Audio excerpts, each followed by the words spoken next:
Yes.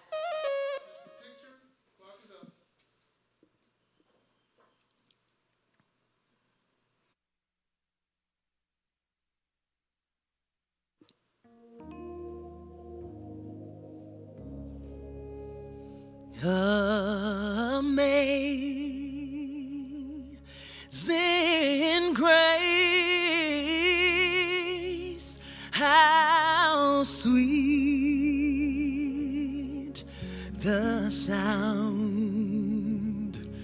that saved a wretch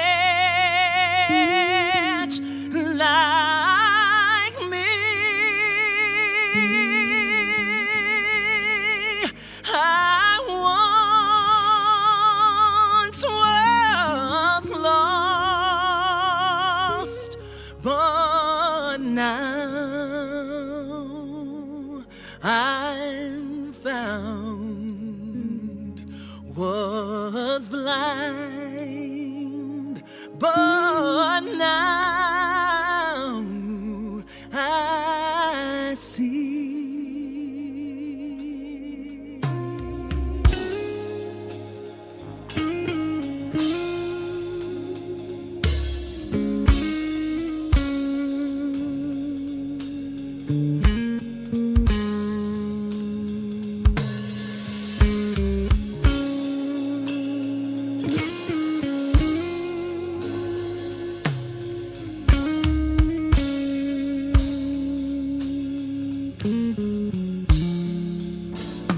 Through many dangers, toils, and snares, I have already come. 'Twas grace that taught my heart to feel, and grace my fears relieve. Amazing grace, amazing grace, how sweet the sound that saved a wretch like me. I once was lost, but now I'm found. Was blind, but now I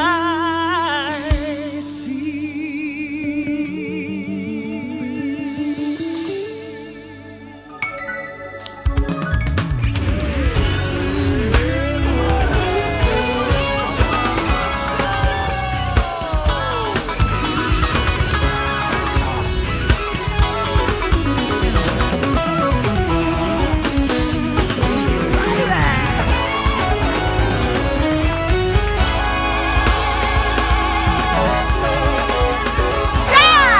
Woo! Hello, everyone, and welcome to the Sisaundra Show.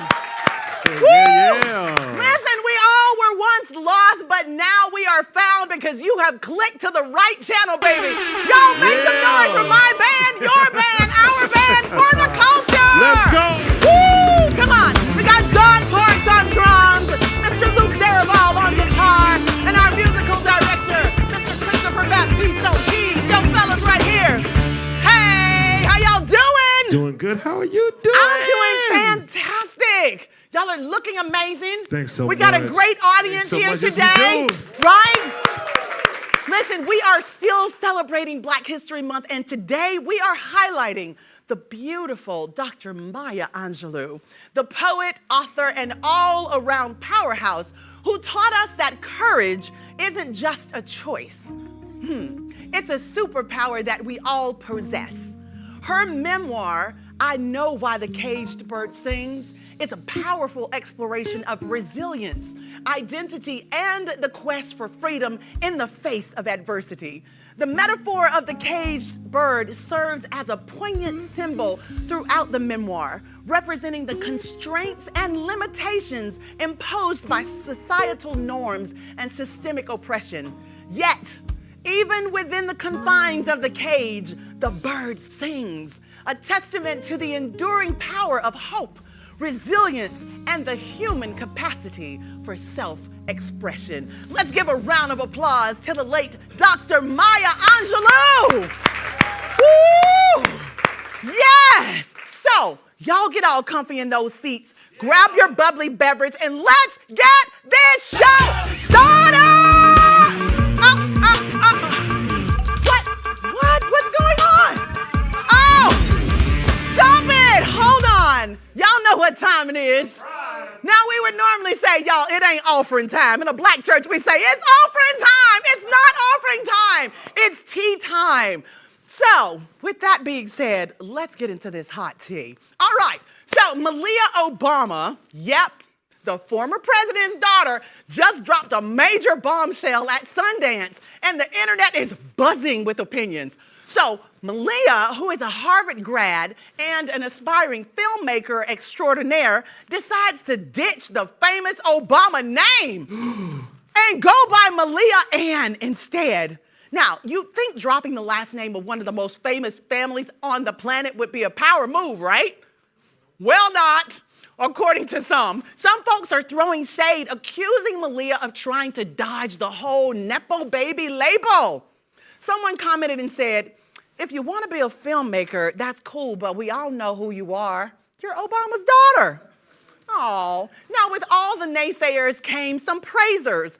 There are plenty of folks rallying behind Malia, giving her the thumbs up to carve her own path in the film world.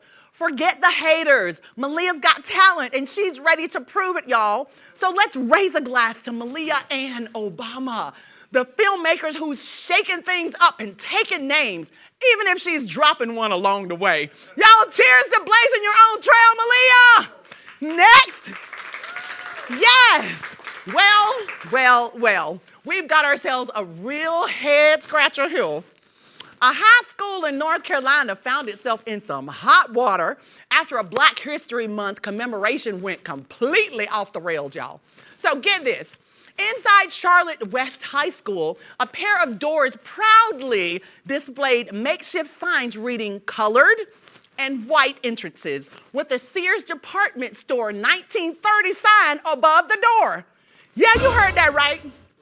A real blast from the past. Now, before you go thinking this was some clever history lesson, think again.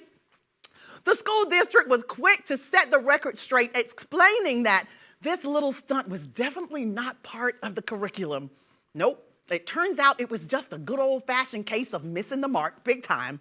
But hey, credit where credit's due. Once the school caught wind of the uproar, those colored and white entrances vanished quicker than you can say lesson plan fail. Talk about damage control. Yes, Valentine's Day turned into a real heartbreaker for Charlotte West High when the social media storm hit. And let me tell y'all, the internet did not hold back. People were shaking their heads in disbelief, wondering how on earth something like this could happen in 2024. But let's not kid ourselves. This isn't the first time a Black History Month lesson has gone left. Definitely not. Next. All right, so y'all get ready for some Texas-sized drama. All right, are y'all ready for this? A new state law in the Lone Star State is causing quite a stir, especially for Black female judges running for office. So, 13 judicial candidates, all Black women, gathered to air their grievances about being questioned on their qualifications. At first glance, it seemed like a bipartisan effort to level up the judiciary system. But in reality, some white male judges have been using it as a weapon against their Black female counterparts. Yep, you heard that right. So 2 federal fierce Black judges, for instance, running for judicial office have found themselves in the crosshairs of this law. From facing challenges to their credibility to being dragged through lawsuits. Y'all, they've been put through the ringer. But they're not alone. 13 judicial candidates are feeling the heat. And let me tell you, they're not holding back and calling out the injustice. One commented saying, "We're talking about Black women who have been practicing for more than a decade. And the question continues to be raised about whether or not we're qualified." Even Representative Jolanda Jones is firing shots, calling out the Democratic Party to step up and support Black women. And she's got a point. Why aren't they going after other candidates with the same ability? So, as the showdown unfolds in Texas, one thing's for sure, these Black women ain't backing down without a fight. Come on, ladies. Next. Let's go. President Biden just dropped a bombshell in the student loan world. In a move that has many people raising eyebrows, President Biden announced a plan to bail out students burdened with loan debts under $12,000. Woo! So the plan targets borrowers enrolled in the Save Income-Driven Repayment Plan, specifically those who took out less than $12,000 in repayment for a decade. Now, I don't know about you, but $12,000 sounds like it barely covers one semester's worth of textbooks and ramen noodles. Need them noodles. I mean, seriously, who even has loans that small anymore? In Biden's own words, this move is all about giving borrowers some breathing room to pursue their dreams without the weight of a student loan debt dragging them down. Although it may be a small amount, in a world where student loan debt is skyrocketing and opportunities seem few and far between, a little bit of relief can go a long way. Thank you so much, President Biden. To all of our viewers, we're going to take a short break. The tea has been spilled. We'll be back. Don't y'all go nowhere. Woo! Make some noise! Make some... Hey! Come on.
We got you.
Fantastic time here today. Welcome back to the show. So just when you thought the tea had simmered down, y'all, our next guest brewed up a brand new batch. Y'all, please welcome out our girl, Koya!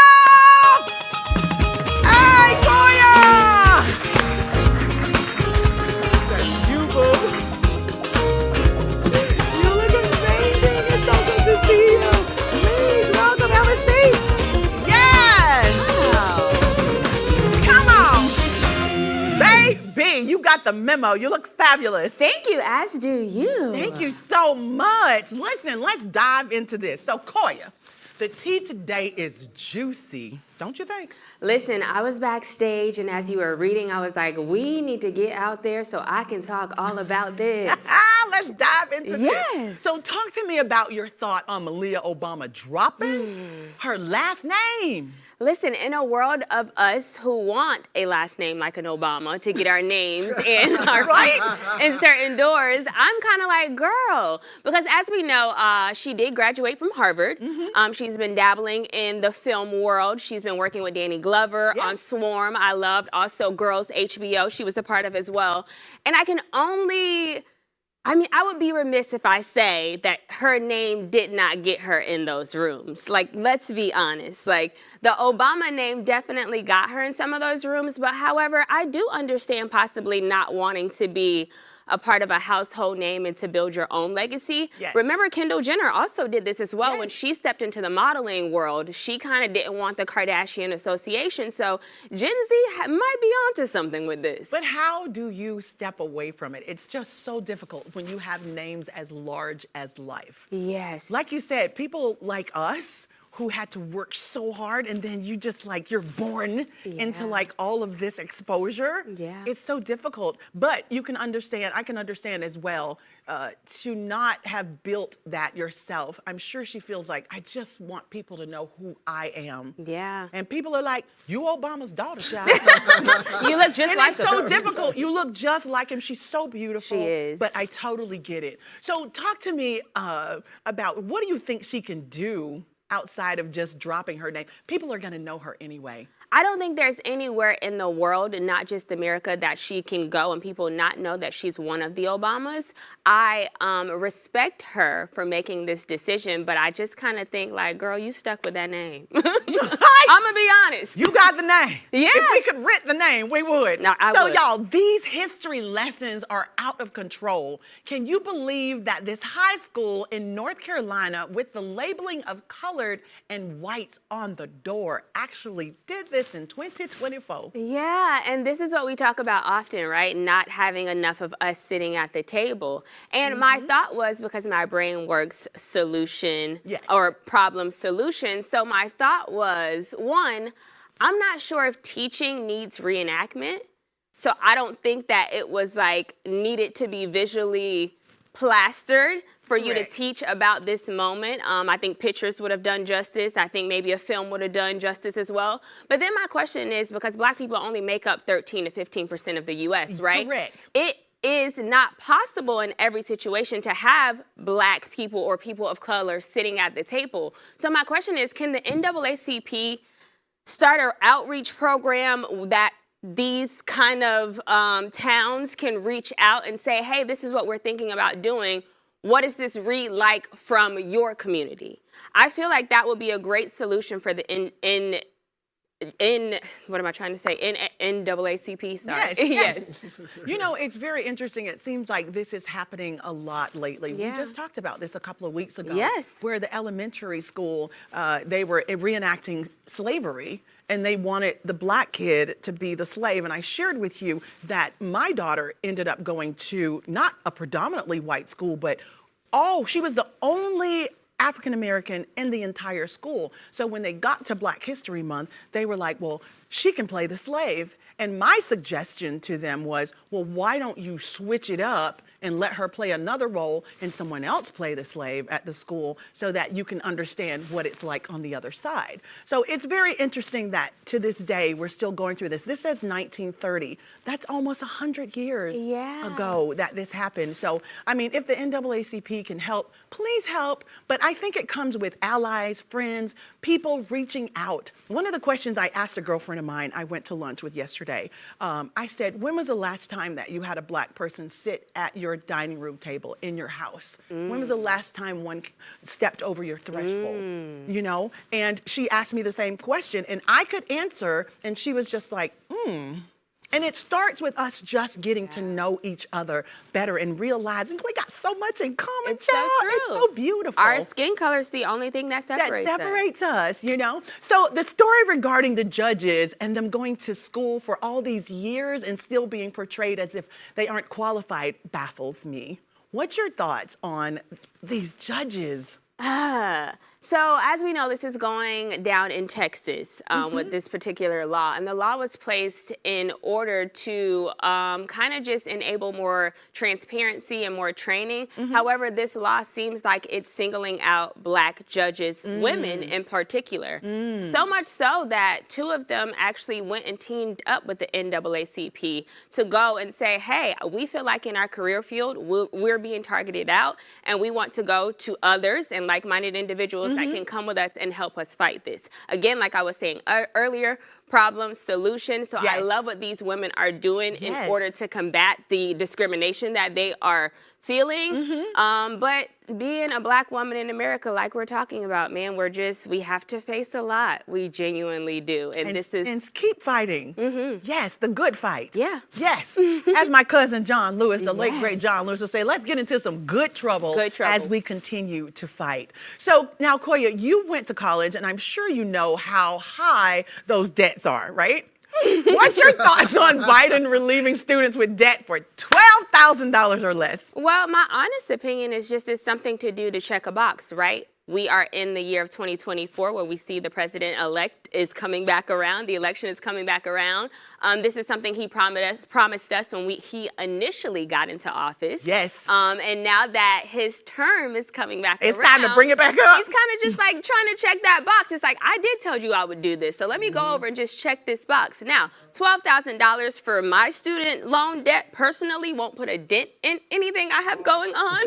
But to the person that this is going to be helpful for, kudos. I just wish, in my personal opinion, that there would have been a little bit more behind that money value. I feel you. Not well, maybe he'll come back with some more. Very Let's hopeful. just hold on. Listen to our viewers. Before we fade to black and let the magic unfold, we're about to shine a literal spotlight on the incredible artists who are set to grace our stage tonight. So without further ado, y'all brace yourselves as we dim the lights, amplify the energy, and let the Sisaundra spotlight transport you to a world where every note, every move, and every moment matters. Please welcome into the spotlight, Gerard Holmes.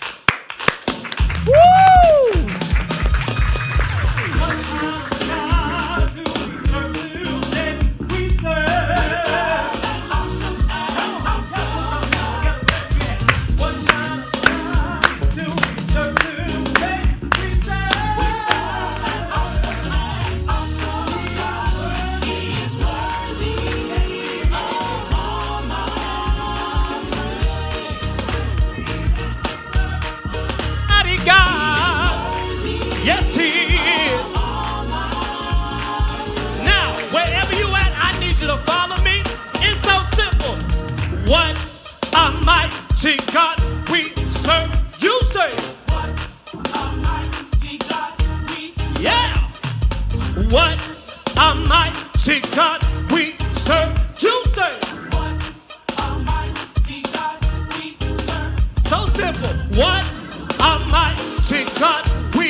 together. Thank you so much.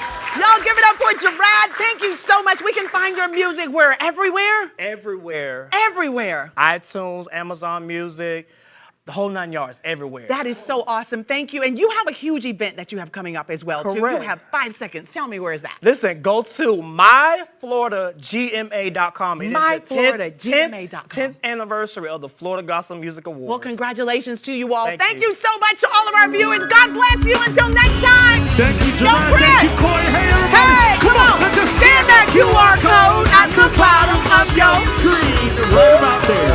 Because we've got so much more exclusive content for all y'all at home right here, only on the Sisaundra Show, and that's only on Afro TV, Comcast Xfinity Channel 1623. Yeah. Oh, yeah.